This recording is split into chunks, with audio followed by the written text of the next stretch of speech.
mynews.studio. Picture this.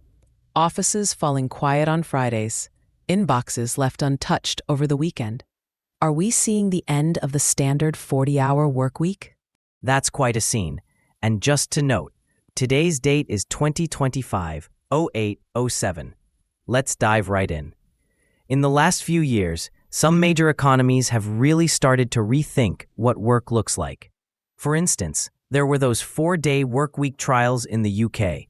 61 companies shifted to a 32-hour week with no pay cut. That got attention, didn't it? It did. The numbers are telling. 71% of employees said they felt less burned out. 43% reported better mental health, and sick days dropped by nearly 2/3.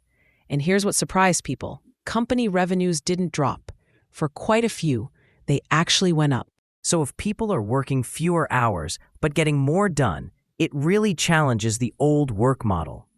But I wonder, why did 56 out of those 61 companies decide to keep the 4-day week even after a year? What the data shows is that these reforms can work, at least in certain settings. But it's not a one-size-fits-all solution. In places where long hours are the norm, introducing a 4-day week or similar changes could mean pushing against both cultural habits and sometimes even outdated regulations.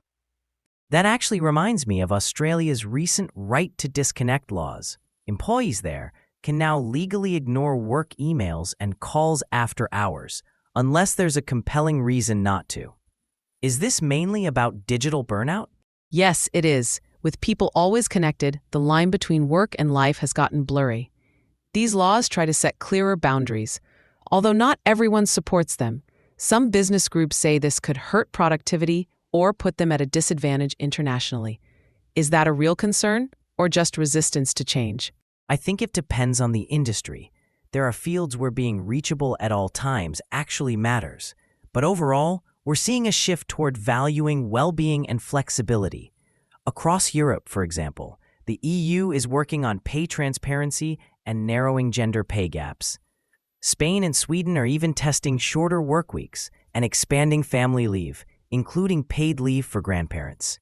That's a significant shift. The idea of a good job is evolving. It's less about counting hours and more about what people actually achieve. Protected personal time is starting to be seen as a right, not just a bonus. But there's resistance in some places, especially where labor protections are actually being rolled back, like in parts of Europe and the Americas. So what happens when progress goes in reverse? Workers are responding. We're seeing strikes, protests, digital campaigns. People are pointing to the examples from the UK and Australia and asking for similar changes. The latest ITUC Global Rights Index says access to justice for workers is restricted in 72% of countries. Does that help explain the uptick in activism? It does. Even where protections are being weakened, knowing about reforms elsewhere gives labor movements something to rally around. They can say, if it's possible there, why not here? Plus, international groups like the ITUC and ILO are working to help coordinate these efforts. So if we step back, it seems like the definition of a good job is changing, from hours spent at a desk to results delivered, from constant availability to having personal time respected, from rigid schedules to more flexibility. But who's actually driving this? The workers, lawmakers, or companies? All of them, but each for their own reasons and at their own pace. Unions and advocacy groups push for new laws. Some companies see benefits like lower turnover and healthier employees. Employer groups sometimes push back, worried about costs or losing their advantage. So it's a push and pull, each side shaping what comes next.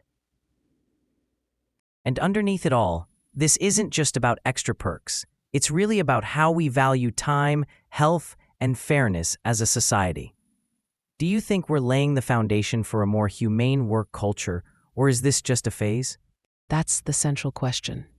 If these reforms keep gaining ground, they could fundamentally change how we think about work, life, and what we owe each other as a community. We'll be watching. Maybe offices closing on Fridays is just the first step. Thanks for joining us as we explored the global shifts in labor rights and work-life balance. From the 4-day week to the right to disconnect, these aren't minor tweaks. They're signs of a broader change in how we live and work. Thank you for listening. This episode was brought to you by mynews.studio. Give it a try for free.